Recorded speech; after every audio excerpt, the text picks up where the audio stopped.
Hey guys, Smitty here with Just Piddlin Barbecue. I know it's been a while since we've done a video, but we are back. And today we're going to be doing a brisket. I've wanted to do a brisket for a couple of weeks.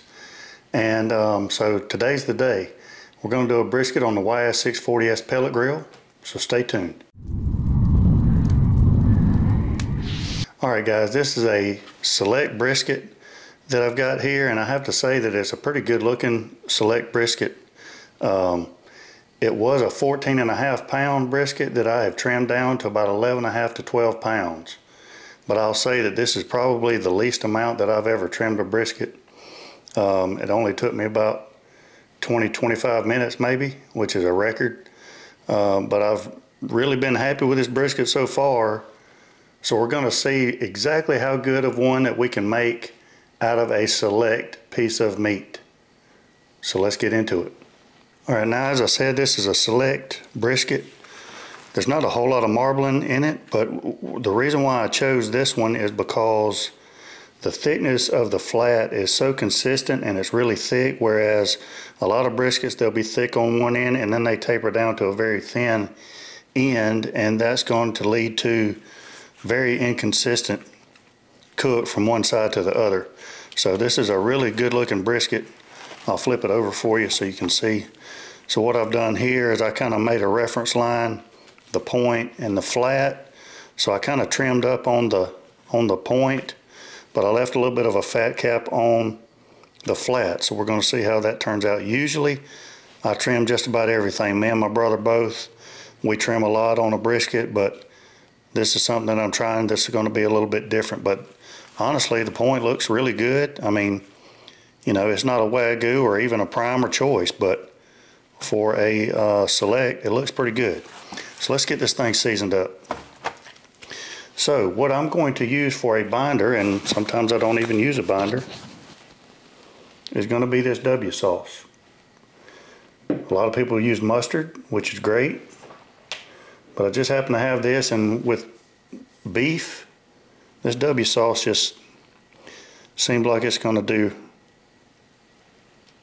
well with this brisket, so that's what we're going to do. Don't have to have much. Just going to rub it around on here. Give it a good coating on the sides, edges, and then we're going to apply a rub. Now for rubs, let's talk about our rubs. Cattleman Grill's Original Cowboy. This is a coffee rub, and I've been wanting to use it on a brisket for a while, which is kind of what got me thinking about a brisket, so that's what we're going to do. I have used this on steaks already, and I've used it even on a pork tenderloin, and it was amazing on those. So I think this is going to give it a really good bark, and that's what I'm looking for. Now with a select, if you wanted to try to get even more flavor and tenderness out of it, you could inject it, which I would probably recommend, but this was a little bit of a short notice, and we're just going to go with it and see what kind of flavor the Yoder can put on this select brisket. After that, we're going to go in with the Killer Hogs TX brisket rub. I'll put a link in the description box to everything that I used today.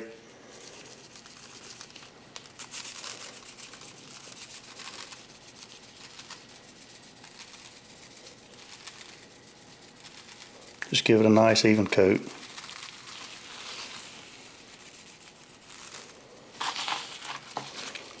And just like a while ago, I'm going to try to get the sides if I can.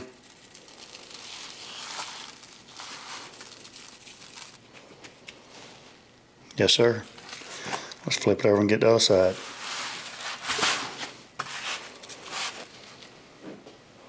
A little bit of W sauce.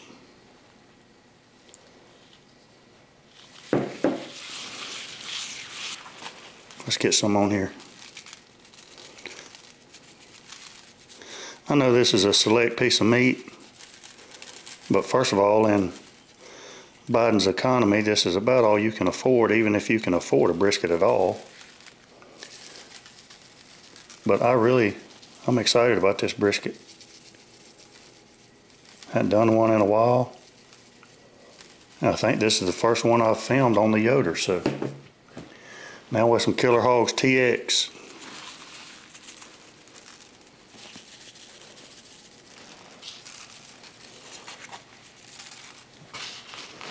Make sure we get some on that thick flat right there. Now, one other thing that I want to show you, the grain on this is running this way. So I've kind of squared it off right here a little bit just as a reference. So after it gets cooked, I'll still be able to tell where the grain is, so we'll be able to get our slices on our flat going this way. Touch that up right there. Alright, that looks good. Alright guys, we're out here at the Yoder Smokers YS640S pellet smoker. We're running at 225 degrees, and I've got a blend of hickory and cherry in the hopper. That's my favorite blend to use, and I like it on brisket as well. And so that's what we're going to go with today. Beautiful day, the birds are singing, and it's a great day to be out in your backyard cooking up a good brisket. So let's get this brisket on and let it get some smoke, let it impart some flavor to it, and once we get it on, I'll bring you back periodically to show you if I make any changes or just to give you updates from time to time. Let's get it on. All right, so we're going to go fat cap up today. We're going to get it nestled in there, point down here, flat on this side. We're going to let it roll like that for a little while. I may spin it around after about halfway through just to keep the cook even. We got smoke rolling. All right guys, we've been going for about 5 hours. I'm going to show you what the brisket looks like so far. I just temped it. It was at between 145 and 150. More 150 toward the flat area. So I'm going to give it about another hour, and then we're probably going to wrap it. But right now the bark looks really, really good. And I'm happy with how the cook's going so far. Yoder's purring along just right. All right guys, we're about to wrap this brisket. It's around 165 degrees internal temperature. It's been on roughly 6 hours. And so now we're going to wrap it. And during the wrap process, I've got 4 pieces of tin foil at equal length, making 2 layers, if that makes sense. Now I'm going to put a little bit of this Fatworks Pure Tallow, organic 100% grass-fed beef tallow. I'm just going to put about a spoonful on each side and just kind of rub it around in there. Again, we're trying to add as much flavor and moisture as we can.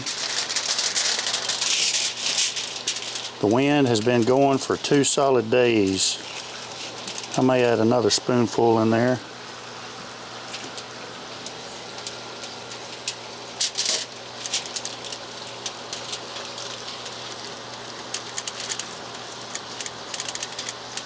All of that's going to melt down and coat and keep this brisket moist. Hopefully make it tender with this wrap process.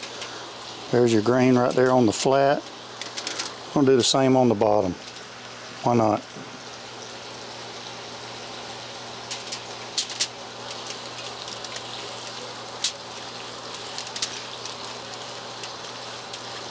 On the sides. Oh man, that's pretty.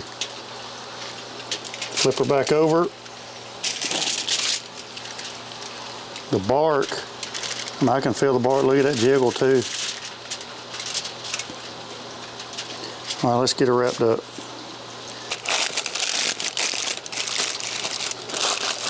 Nice tight brisket. Now let's get it back on. Now I'm going to put it back on just like I had it. Right there on the top shelf. All right guys, after I put it on, after we wrapped it, probably about 30 minutes to an hour, I crunk up the temperature to 275 degrees just to speed up the process a little bit, because the smoke was already on the brisket at that point. It wasn't going to get any more through the tinfoil, and so that sped up the process a little bit. It's roughly around 9 hours into the cook, 9.5 hours into the cook, and we're fixing to take it off. I want to show you how you know when your brisket is done, because some people say 203 degrees and then pull it, 213 degrees and then pull it. Well, what if it's at 203 degrees and it's not done? Well, don't pull it. So come a little closer and I'll show you how I check to see if the brisket's done. Now I do look at the temperature, but that's not the final say.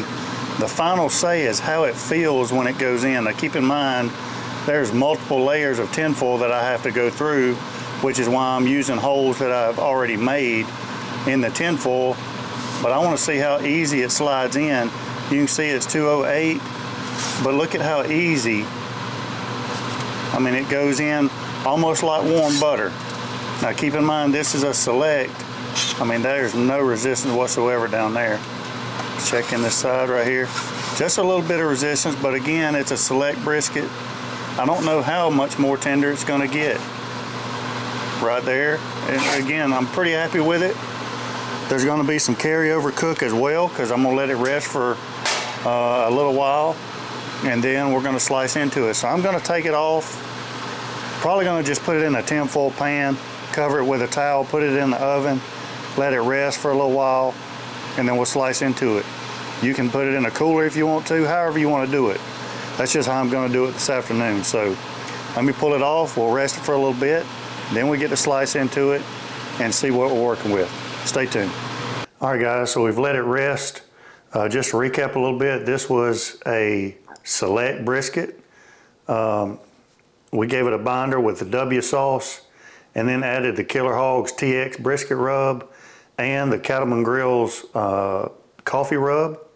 And then we put it on the YS640S pellet smoker from Yoder Smokers. And it was on there for probably 9.5 hours. We wrapped it in a double layer of foil halfway through, and then cranked it up to 275 degrees, starting out at 225 degrees, and then finished it off until it was probe tender. But everything in there was around 205-ish, 206-ish, somewhere around there. How's it gonna turn out? I'm not sure. My gut tells me I probably could have left it on probably 30 more minutes at least, just because it's a select brisket. But you know, we've been cooking 9.5 hours. We're trying to film it and get it done before dark. So here it is. But I mean, the bark turned out really good. Got a little jiggle to it. The bark is really nice. I mean, look at that. So I'm happy with that. A little bit of moisture settled right here, which is why there's not enough bark right there, but that is the fat cap anyway. There's where I dogged it, so the flat will be cut this way. I think I'm just gonna cut it down the middle, remove the point out of the way, and then we'll start slicing and see how we did.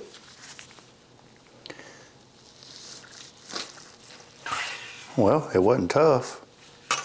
So let's see. Oh wow, nice little smoke ring there.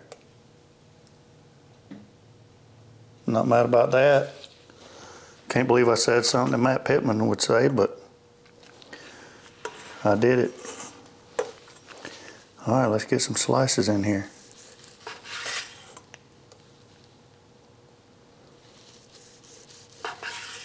I mean, it's cutting nice. A little bit of resistance. So it's not going to be as tender as a prime or anything like that. I'm cutting it a little bit too thick too, which doesn't help matters any, but let's just see what we're working with here. Oh, is it tender? I guess it is tender. Might be a little over tender. Man, I wasn't expecting that. I mean, it pulls right apart. Now let's see how it tastes.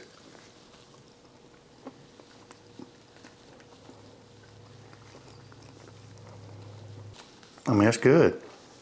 Honestly, it doesn't have as much flavor as other briskets that I've cooked, but the tenderness is perfect almost.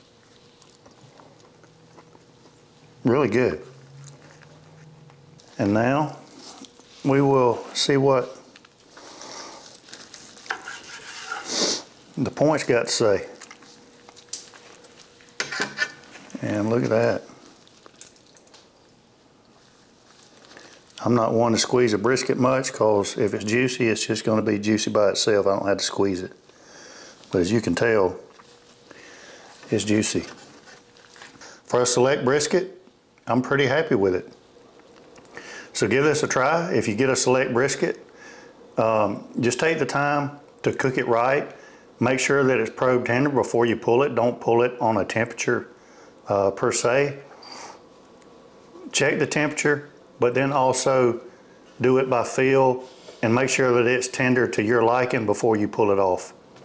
A lot of the products that I used in this cook, I'll link in the description box below, so check that out. Those will be Amazon affiliate links. So if you want to support the channel, that's the way that you can do that. Be sure to give us a thumbs up, subscribe to the channel, and until next time, we're going to be eating brisket and we'll be piddling.